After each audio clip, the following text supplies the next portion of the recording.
Keinginan yang sederhana.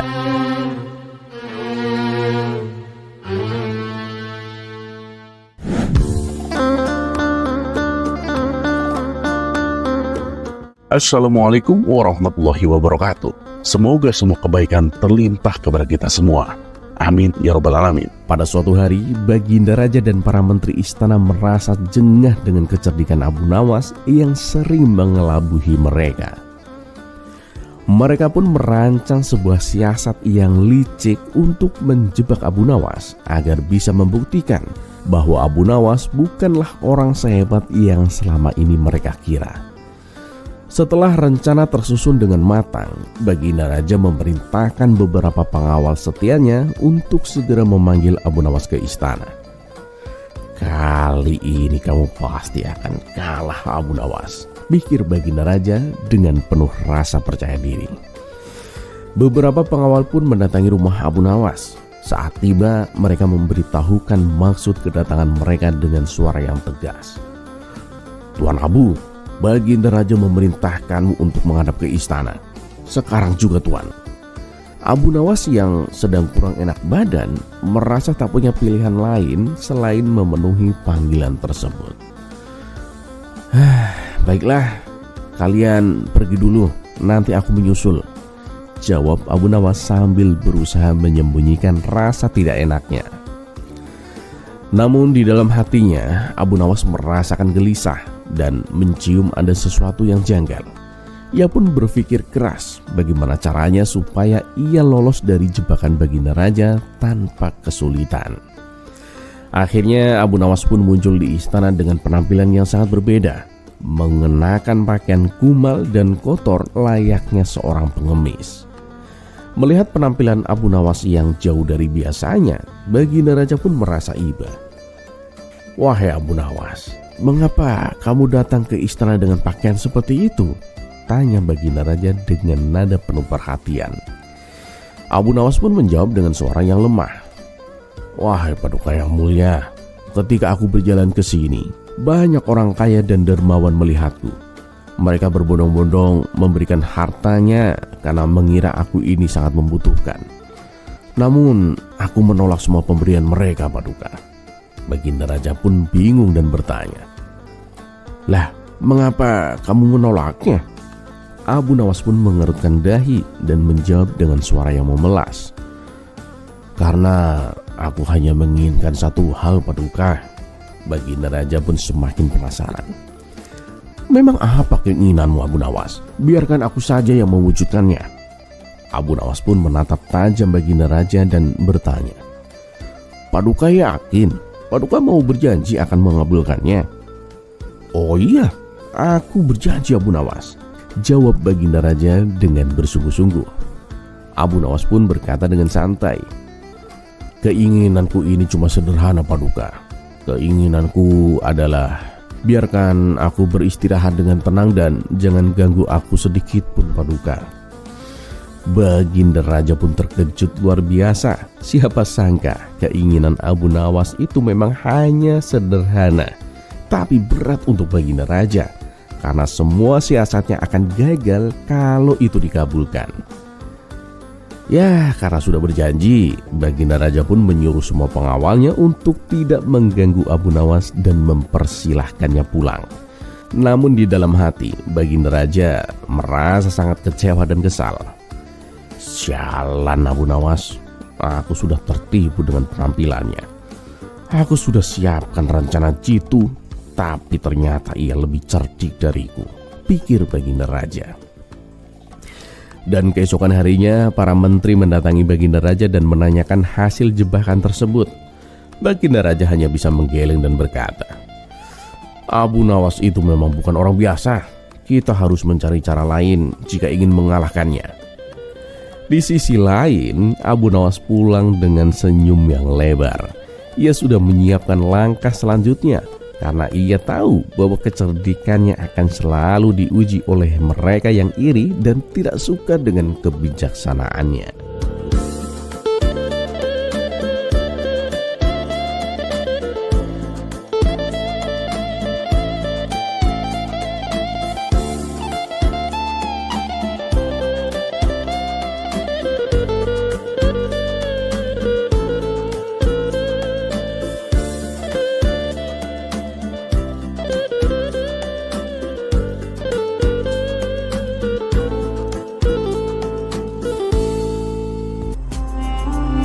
Kisah selanjutnya,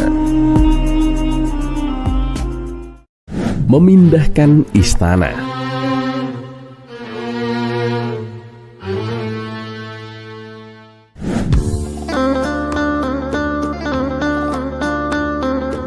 Lagi dan lagi, Baginda Raja merasa bosan. Sudah seminggu ia tidak melihat kelicikan Abu Nawas yang terkenal itu. Maka seperti biasanya ia pun memanggil Abu Nawas ke istana. "Abu Nawas," serunya sambil duduk di singgasananya, "aku punya tantangan baru untukmu. Tapi kali ini tidak ada yang bisa lolos darinya." Abu Nawas pun membungkuk dengan sopan. "Apapun perintah Paduka, hamba siap menjalankan." Ya, selama tidak diminta membuat matahari terbit dari barat. Semua orang di ruang singgasana pun tertawa kecil, tapi Baginda Raja hanya tersenyum tipis. "Aku ingin kamu memindahkan seluruh istana ini ke bukit sebelah timur, Abu Nawas.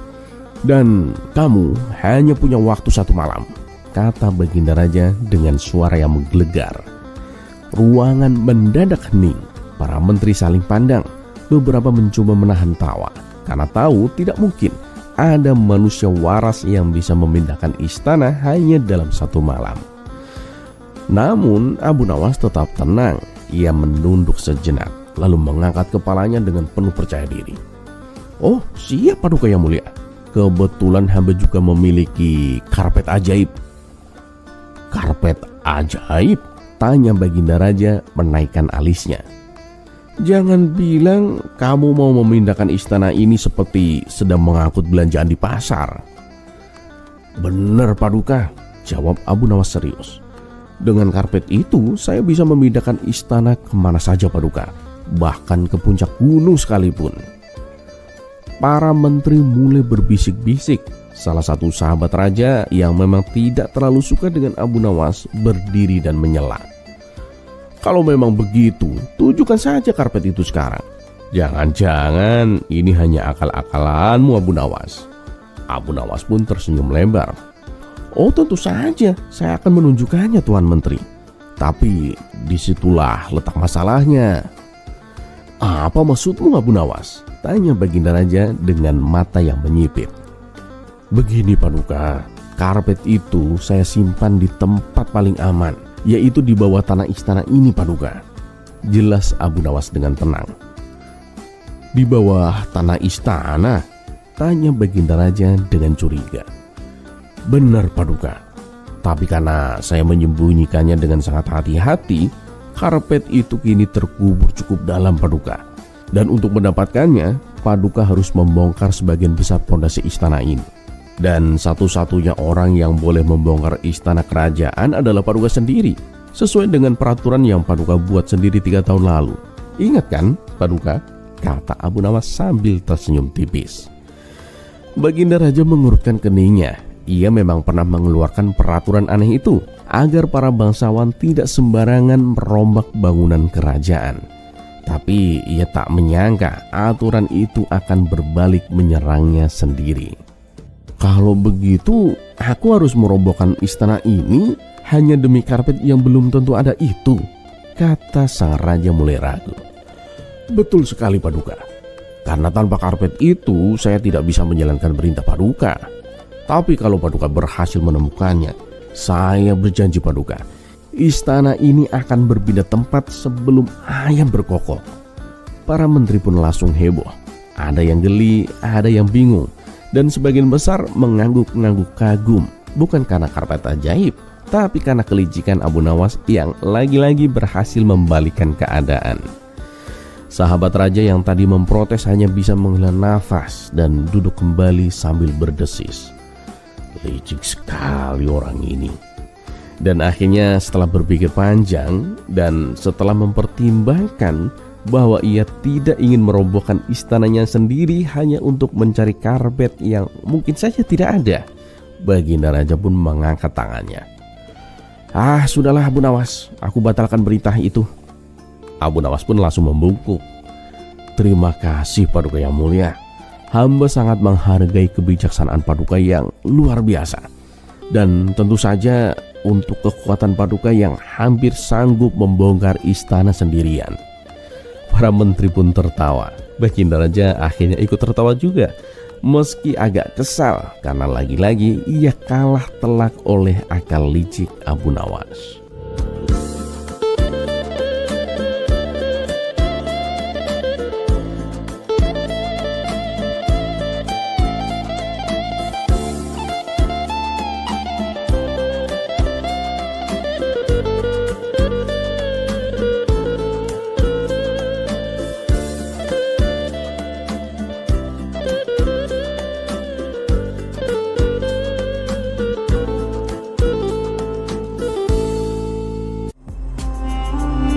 Kisah selanjutnya.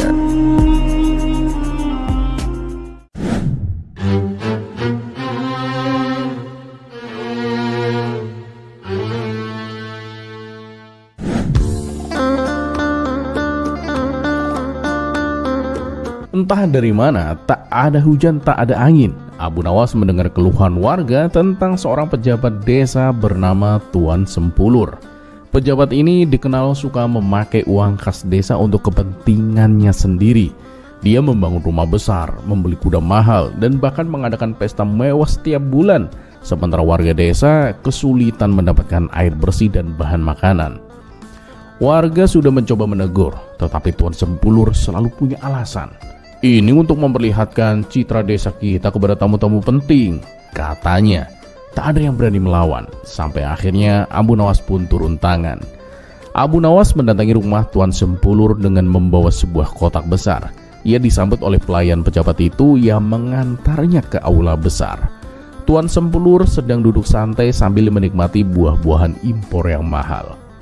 "Ah, Abu Nawas, kamu datang tepat waktu. Apa yang kau bawa itu?" tanya Tuan Sempulur sambil menunjuk kotak besar yang dibawa Abu Nawas. "Ini adalah hadiah untuk Tuan Sempulur sebagai tanda penghormatan atas kebijaksanaan Anda memimpin desa, Tuan," jawab Abu Nawas sambil tersenyum. Tuan Sempulur pun tersenyum lebar. "Hadiah? Wah, kamu memang tahu bagaimana menyenangkan hati pejabat, Abu Nawas.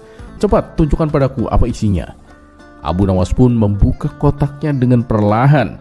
Di dalamnya hanya ada segulung kain putih.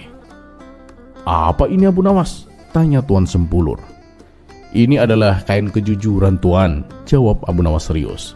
"Kain ini sangat istimewa, Tuan. Konon hanya orang yang benar-benar jujur dan tidak pernah menyalahgunakan kekuasaan yang bisa melihat keindahannya. Orang yang pernah berbuat curang tidak akan bisa melihat apa-apa, Tuan." Tuan Sempulur pun langsung penasaran. "Benarkah? Aku ingin mencobanya." Abu Nawas pun menggantungkan kain itu di depan jendela besar aula. "Silahkan, Tuan, katakan pada kami apa yang Anda lihat." Tuan Sempulur memandangi kain itu dengan penuh perhatian, namun ia tidak bisa melihat apapun selain kain polos biasa. Ia mulai berkeringat dingin, tetapi tidak mau kehilangan muka di depan pelayan dan Abu Nawas. "Ah, tentu saja, indah sekali. Kain ini benar-benar luar biasa, Abu Nawas. Warna-warnanya memancarkan kejujuran sejati," katanya sambil tersenyum lebar, meskipun dalam hati ia panik. Para pelayan yang berada di sana saling berbisik. Mereka juga tidak melihat apa-apa, tetapi takut dianggap tidak jujur, jadi mereka ikut memuji kain itu. Abu Nawas pun memperhatikan reaksi Tuan Sempulur dan berkata, "Wah, bagus, Tuan. Jika Anda bisa melihat keindahan kain ini, itu artinya Anda adalah pemimpin yang jujur dan tidak pernah menyalahgunakan uang rakyat, Tuan." Tuan Sempulur pun tersenyum kaku. Tentu saja. Aku selalu memimpin dengan kejujuran." Namun Abu Nawas tidak berhenti sampai di situ. Ia pun melanjutkan, "Tapi, Tuan, ada satu hal lagi. Kain ini juga mempunyai kemampuan lain.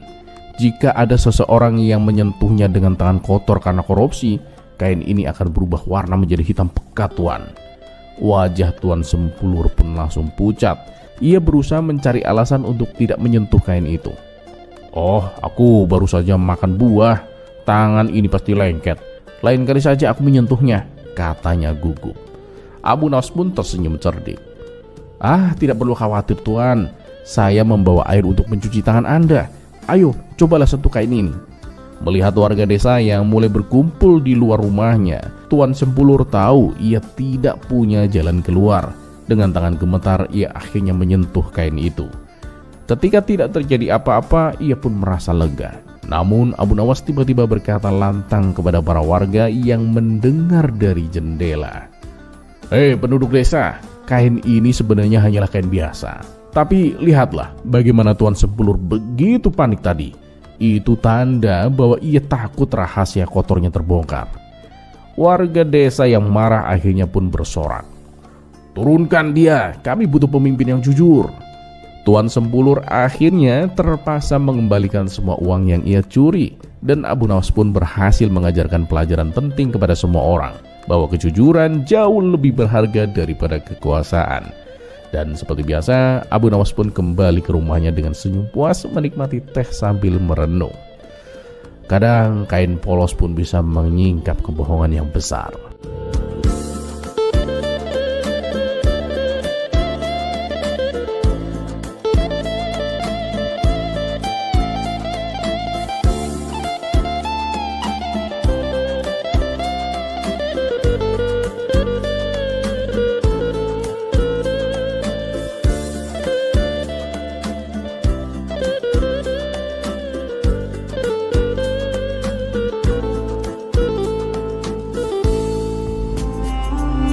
Kisah selanjutnya.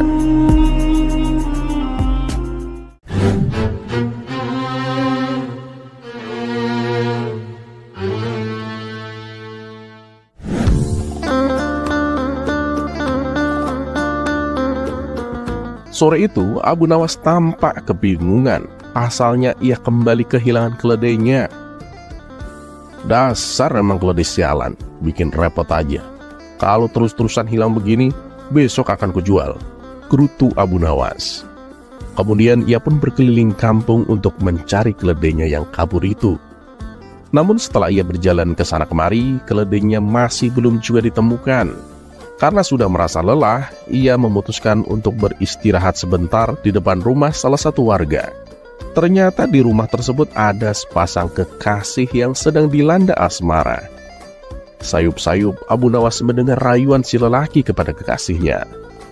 "Wahai pujaan hatiku, engkau adalah segalanya bagiku. Selamanya aku ingin selalu bersamamu." Si wanita pun membalas, "Aku juga mencintaimu. Aku tak ingin kehilangan dirimu." Si lelaki tak mau kalah. "Wahai pujaan hatiku, tidakkah engkau tahu, memandangmu itu seperti aku bisa melihat seisi dunia." Mendengar itu, Abu Nawas pun segera menghampiri mereka berdua. "Nah, kebetulan aku sangat butuh bantuanmu," kata Abu Nawas kepada si lelaki. Melihat kedatangan Abu Nawas yang tiba-tiba, tentu saja membuat si lelaki terkejut dan terganggu. "Tuan ini siapa? Dan mau apa datang kemari? Pergilah, jangan ganggu kami," balas si lelaki. "Maaf ya, bukannya aku bermaksud mengganggu kalian berdua. Tapi aku sungguh membutuhkan pertolonganmu," timpal Abu Nawas. "Ya sudah, beritahu aku apa yang bisa aku bantu," tanya si lelaki. "Begini, aku telah kehilangan keledaiku. Aku sudah mencarinya kemana-mana, tapi belum juga kutemukan. Nah, sekarang aku minta tolong padamu, beritahu aku di mana keledaiku berada," pinta Abu Nawas. "Mana aku tahu? Kenapa kau tanyakan itu padaku?" balas si lelaki. "Loh, tadi kamu bilang pada kekasihmu, katanya dengan memandangnya kamu bisa melihat dunia dan seisinya. Makanya aku yakin kamu pasti tahu di mana keledaiku. Karena hilangnya kan masih berada di dunia ini," timpal Abu Nawas. Si pemuda menjadi emosi dengan perkataan Abu Nawas ini. "Ngapain juga kamu mengurusi pembicaraanku? Urusi saja keledaimu yang hilang itu," bentak si lelaki. "Jadi kamu gak tahu di mana keledaiku?" tanya Abu Nawas. "Aku gak tahu dan gak mau tahu.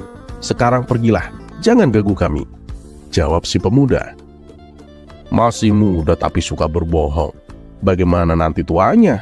balas Abu Nawas. "Hei Nona, jangan percaya sama ucapannya itu. Dia itu pembohong," kata Abu Nawas kepada si wanita. Spontan si lelaki bertambah emosi. "Apa maksudmu? Siapa yang pembohong?" ucap si lelaki tidak terima. "Katanya kamu bisa melihat dunia dan seisinya. Keledaiku aja kamu tidak tahu. Bohong berarti kamu," jelas Abu Nawas sambil ngeloyor pergi.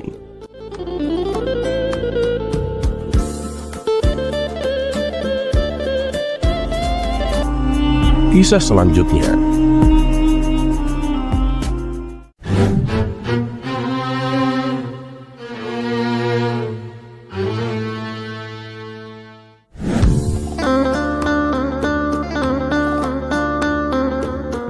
Abu Nawas, walaupun dirinya menjadi salah satu penasehat pribadi Baginda Raja, namun dalam hal bertetangga ia selalu membaur dengan masyarakat.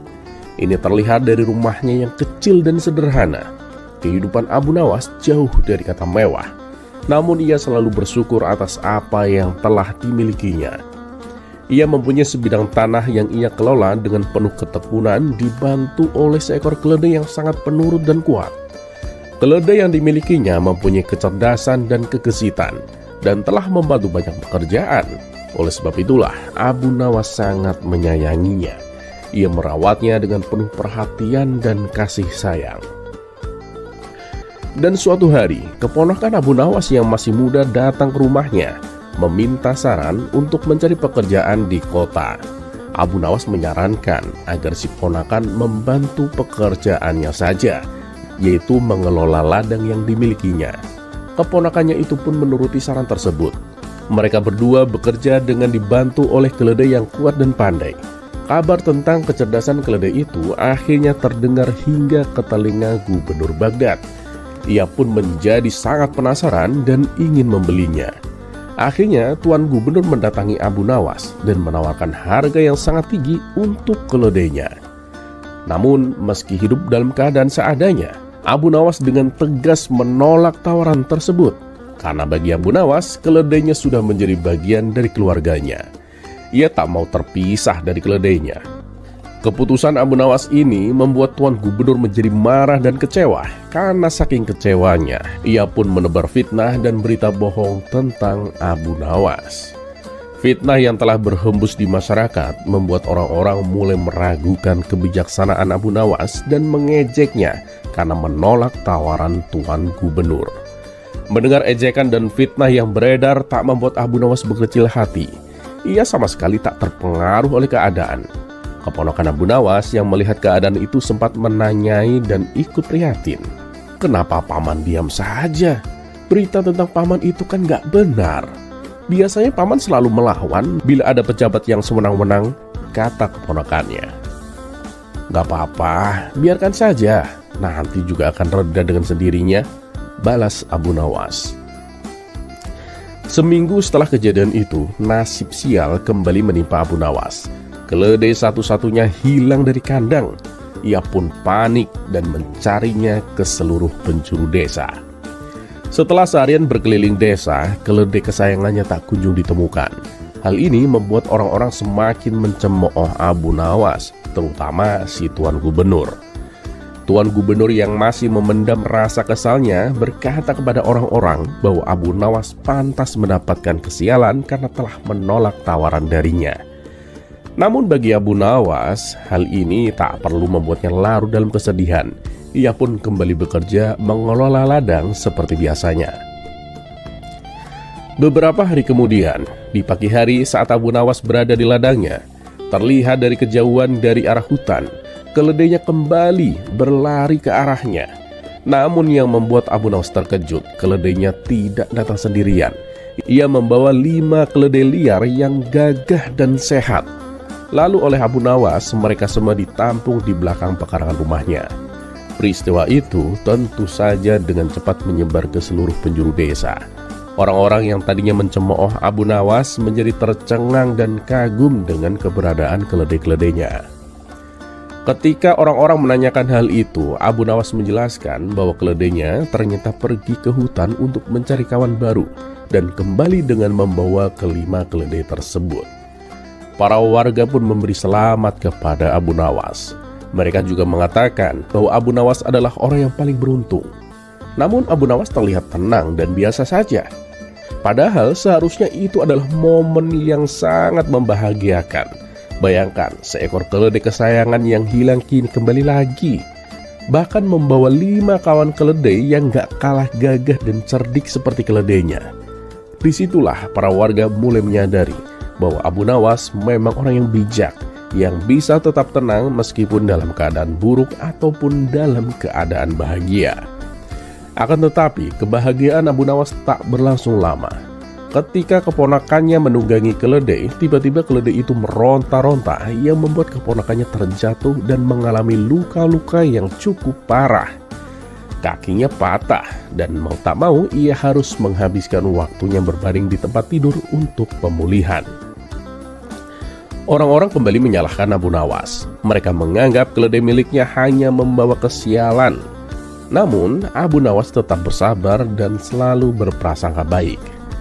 1 minggu setelah itu, pihak istana memberitahu seluruh penduduk desa akan adanya perang melawan kerajaan lain, dan semua pemuda penduduk desa diwajibkan ikut dalam peperangan tersebut. Adapun keponakan Abu Nawas yang masih dalam keadaan cedera tidak diwajibkan untuk ikut serta. Disinilah Abu Nawas mengucapkan rasa syukurnya karena keponakannya terhindar dari bahaya perang berkat keledai kesayangannya. Beberapa penduduk desa menemui Abu Nawas dengan menangis. Mereka berkata, "Beruntung sekali nasibmu Abu Nawas. Keponakanmu tak ikut berperang. Sedangkan kami harus kehilangan anak-anak kami." Abu Nawas pun mencoba menenangkan mereka dan menasehati supaya selalu berprasangka baik.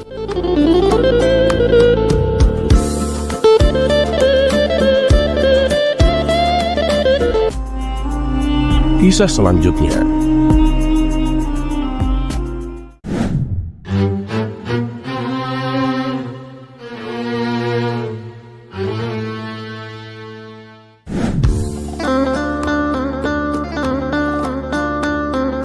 Suatu hari, para penduduk desa berkumpul di kedai teh untuk berdiskusi tentang berbagai hal. Salah seorang warga, Abu Jahil, yang terkenal suka berdebat, tiba-tiba mengajukan pertanyaan yang aneh. "Kenapa ya kalau malam hari itu gelap? Kalau siang bisa terang. Kenapa malam tidak bisa terang seperti siang?" katanya dengan nada sok pintar. Orang-orang pun mulai berbisik-bisik mencoba memberikan jawaban, tetapi tidak ada yang benar-benar tahu pasti. Hingga akhirnya Abu Nawas yang sedang asik menikmati tehnya di pojokan dipanggil untuk menjawab. "Abu Nawas, kamu kan terkenal cerdik. Jelaskan kepada kami, kenapa malam hari itu gelap?" tanya Abu Jahil dengan nada menantang. Abu Nawas pun tersenyum, mengusap janggutnya lalu berkata, "Pertanyaanmu menarik Abu Jahil. Tapi sebelum aku menjawab, aku perlu satu hal darimu." "Apa itu?" tanya Abu Jahil penasaran. "Bawakan aku segelas kegelapan Abu Jahil," kata Abu Nawas santai. Semua orang terkejut. "Segelas kegelapan? Itu tidak mungkin Abu Nawas," seru mereka serentak. Abu Nawas pun tersenyum lagi. "Nah, begitulah jawabannya. Malam hari gelap karena kegelapan itu tidak bisa dipegang, tidak bisa ditangkap apalagi dituangkan ke dalam gelas. Kegelapan hanya ada karena cahaya pergi beristirahat. Jadi ketika siang, matahari bekerja keras menerangi bumi. Tapi saat malam tiba, matahari perlu tidur. Dan bulan hanya meminjam cahaya kecil dari matahari.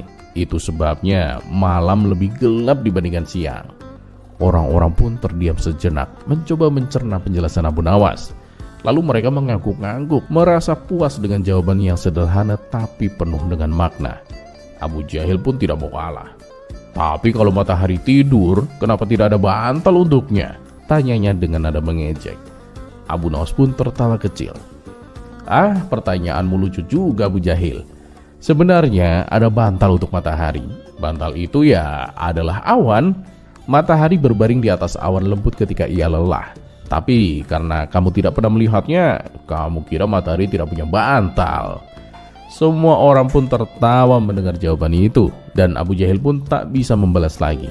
Sejak saat itu, setiap kali orang bertanya kenapa malam hari gelap, mereka akan mengingat jawaban jenaka Abu Nawas.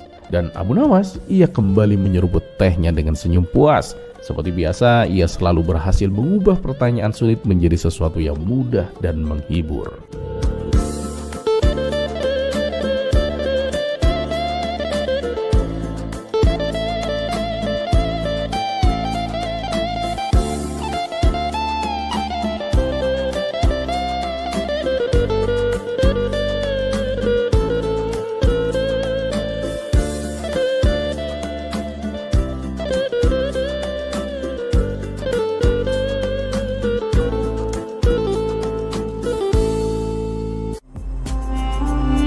kisah selanjutnya.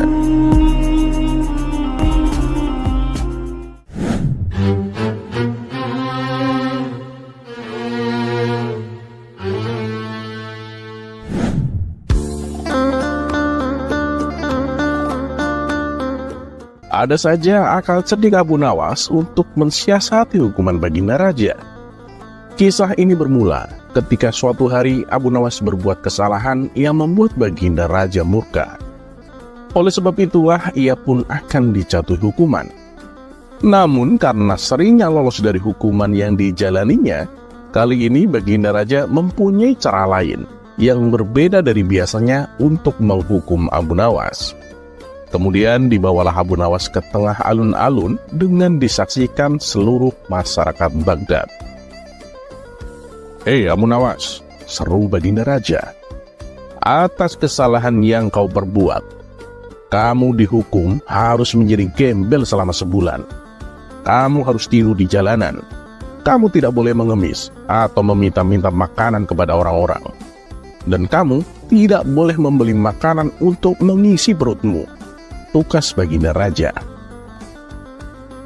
"Lalu bagaimana kalau ada orang yang kasihan terus memberiku makanan, Paduka?" tanya Abu Nawas.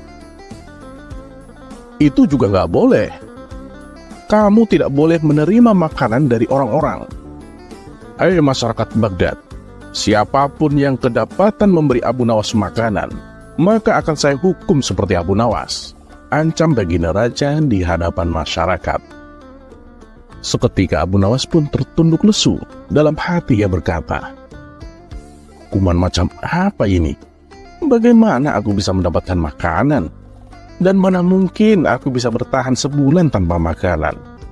Aku bisa mati kelaparan kalau begini."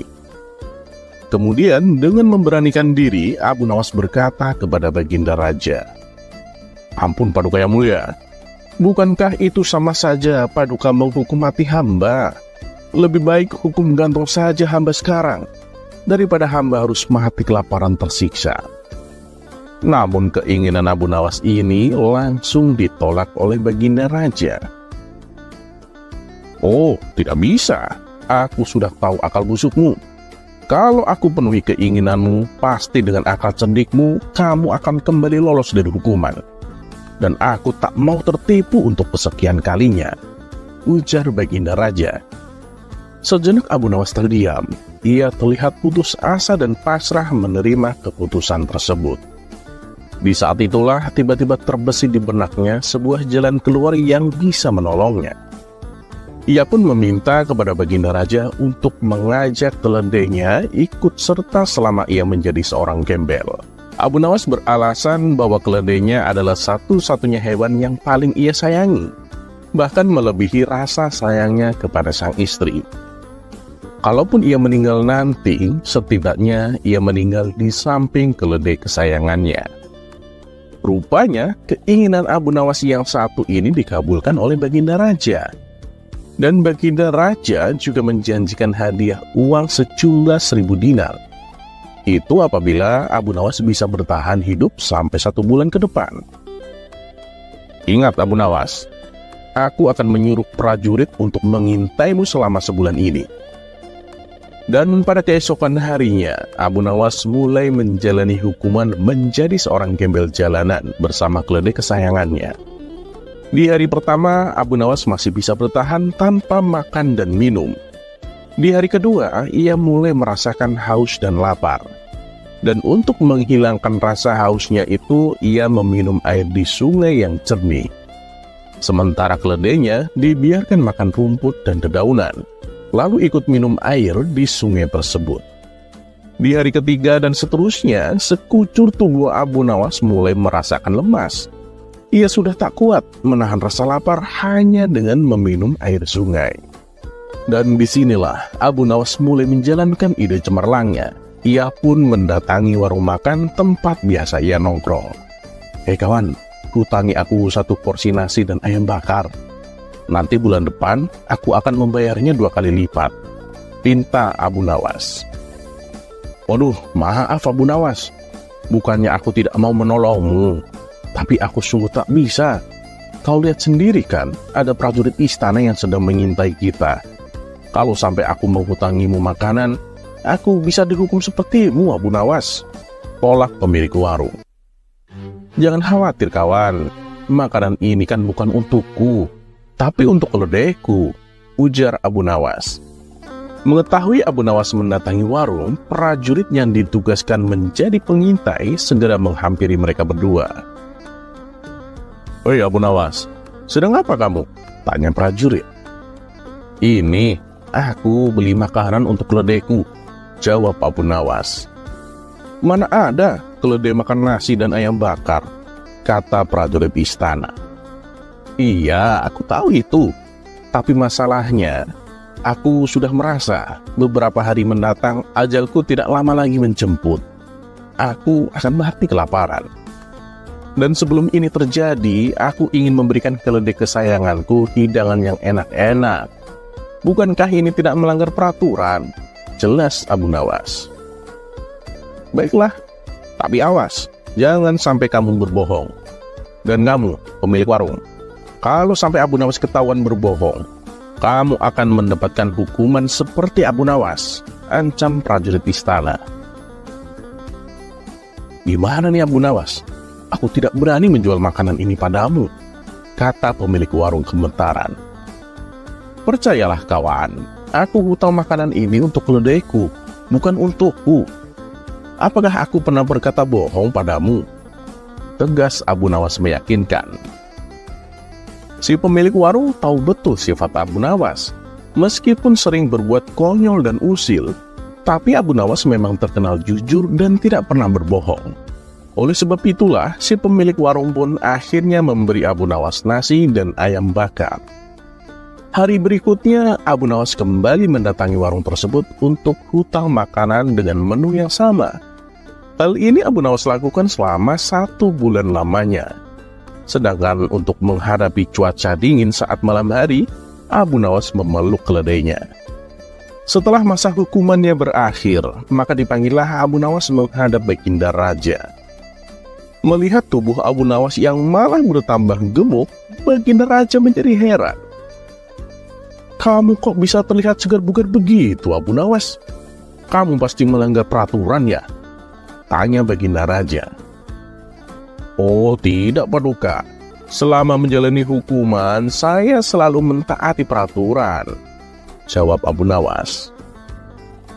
"Tapi kata prajurit yang aku tugaskan untuk mengintaimu, setiap hari kamu membeli nasi dan ayam bakar. Kamu pasti telah berbohong Abu Nawas," hardik Baginda Raja. "Hamba sama sekali tidak berbohong. Begini Paduka, saya memang membeli makanan, tapi itu untuk keledaiku. Karena aku pikir sebelum aku mati kelaparan, aku ingin memberinya makanan yang enak-enak," jelas Abu Nawas. "Mana ada keledai makan nasi dan ayam bakar? Apa sebenarnya tujuanmu?" tanya Baginda Raja. "Paduka, dengan melihat keledaiku makan hidangan enak tersebut, setidaknya aku bisa mati dengan tenang, sambil membayangkan kalau aku yang memakan hidangan itu," ujar Abu Nawas. "Memang keledaimu mau memakannya?" tanya Baginda Raja. "Disitulah letak masalahnya Paduka. Padahal saya sudah membujuknya berulang kali, tapi keledai saya malah memilih makan rumput. Dan mungkin karena merasa kasihan, keledai itu menyingkirkan makanannya tepat di hadapanku, seolah-olah ia memberikan isyarat bahwa makanannya ia berikan untukku. Ya tentu saja, aku pun segera memakannya," kata Abu Nawas menuturkan. "Kalau seperti itu, berarti kamu telah melanggar peraturan Abu Nawas. Dan pemilik warung makan juga telah berani menentangku. Kamu dan pemilik warung makan akan aku hukum lebih berat lagi," tegas Baginda Raja. "Loh, sebentar. Salahnya di mana Paduka? Bukankah Paduka mengatakan selama saya menjalani hukuman, saya harus di jalanan? Dan saya lakukan itu. Saya juga tidak mengemis atau meminta makanan kepada orang-orang. Dan saya juga tidak membeli makanan untuk mengisi perut saya. Tapi saya membeli makanan untuk keledai saya. Namun karena ia kasihan, lalu ia memberikannya kepadaku. Bukankah peraturan selanjutnya saya tidak boleh menerima pemberian makanan dari orang-orang? Tapi kalau yang memberi makanan adalah keledai, tentu itu tidak melanggar peraturan kan, Paduka? Kata Abu Nawas beralasan. Mendengar hal itu, Baginda Raja terdiam dan tak sanggup membantahnya. Berkat kecedikan Abu Nawas, ia pun akhirnya berhasil menjalani hukuman tanpa harus mati kelaparan. Dan sesuai perjanjian, Abu Nawas diberi hadiah 1000 dinar. Ia pun segera bergegas pergi ke pemilik warung untuk membayar hutangnya selama sebulan.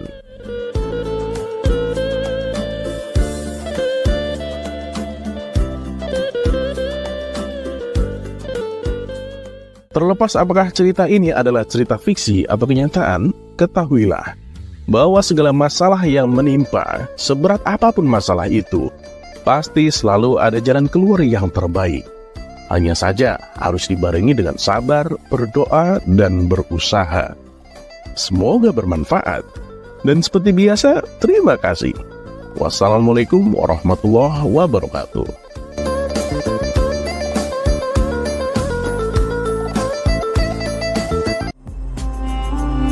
Kisah selanjutnya.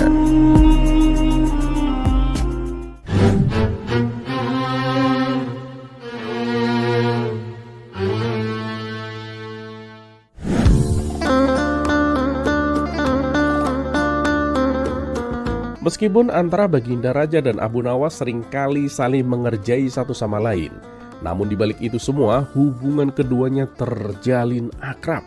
Apapun permintaan Abu Nawas selalu dikabulkan oleh Baginda Raja. Dan terkadang tanpa diminta pun Baginda Raja sering memberikan hadiah. Namun ada satu yang membuat Abu Nawas penasaran, yaitu sebuah kebun kecil di belakang istana yang terdapat pohon anggur milik Baginda Raja. Selama ini Abu Nawas tak pernah diperkenankan masuk ke dalamnya. Hingga suatu hari Abu Nawas bertanya kepada Baginda Raja, "Paduka yang mulia, kenapa saya tidak diizinkan masuk ke kebun belakang istana, Paduka?"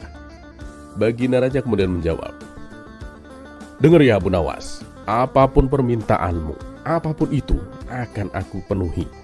Tapi tidak untuk yang satu ini." "Baiklah Paduka, tapi apa alasannya Paduka?" tanya Abu Nawas kembali.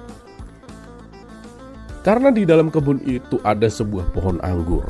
Pohon anggur itu bukan pohon anggur sembarangan Abu Nawas. Itu adalah pohon anggur spesial yang tidak ada tandingannya dan hanya aku yang boleh memakannya," jelas Baginda Raja.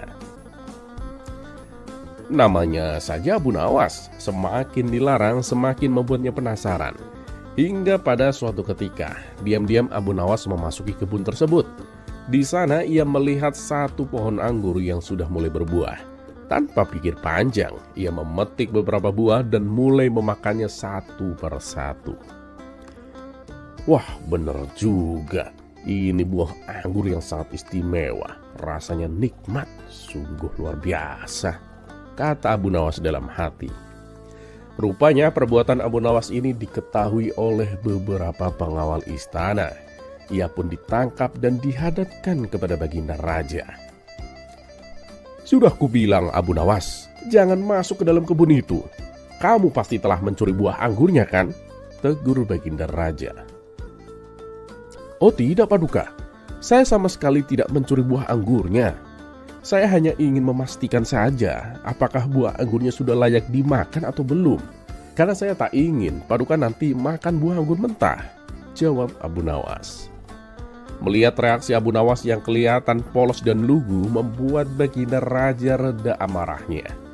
Walau bagaimanapun, Abu Nawas adalah satu-satunya orang yang bisa menghibur dirinya, dan sudah sepantasnya jika Abu Nawas ikut merasakan lezatnya buah anggur tersebut.